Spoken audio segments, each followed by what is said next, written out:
Let's start with the question. Why are psychopaths so powerful in Evil Within?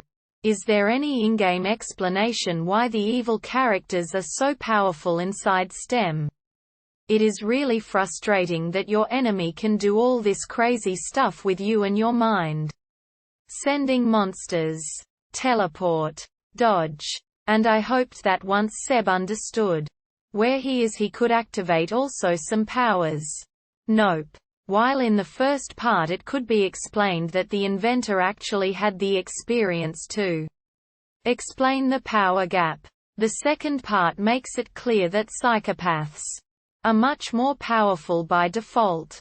Only Myra seems to be the exception, and it is unclear how she did get the power to manipulate her environment. Is there a canonical answer? Addition to answer, I do not think that I am conflating experience with psychopathy. Yukiko Hoffman, the psychologist in The Evil Within 2, says explicitly that psychopaths are much more dangerous, threatening the Union Project, and her task was to test candidates and prevent psychopaths from entering. Yes, she failed. It is also wrong that characters show a development to comparable superpowers with experience.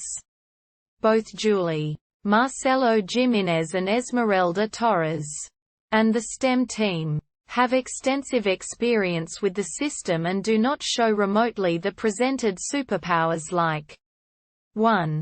Teleportation, instant movement of the own body and other bodies over a distance. 2. Invulnerability. Ruvik is completely immune against any weapon you try to use against him. 3. Create and destroy things at will.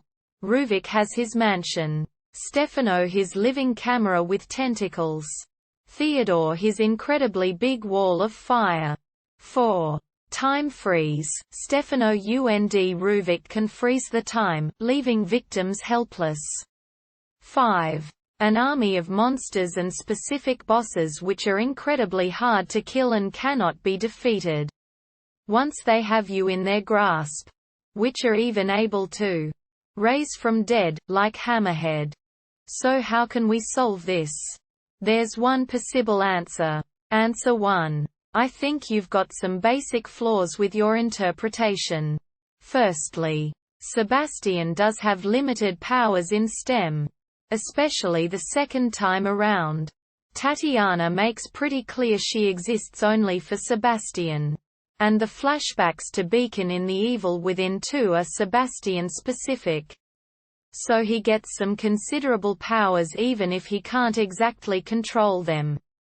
Secondly, I think you're conflating psychopaths with experienced users.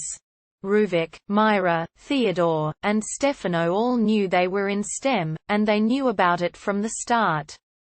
In addition, they've all had way more time and experience with the world than Sebastian had, both from spending way longer in the system and knowing more about the software that runs the simulation. Bonus points, they all have zero qualms with experimenting with STEM at the cost of the inhabitants. Imagine how strong Sebastian would be with no inhibitions. 6 months of leveling up. And Psych's level knowledge of the architecture. I hope this answer helped, and if it did, please drop a comment and subscribe.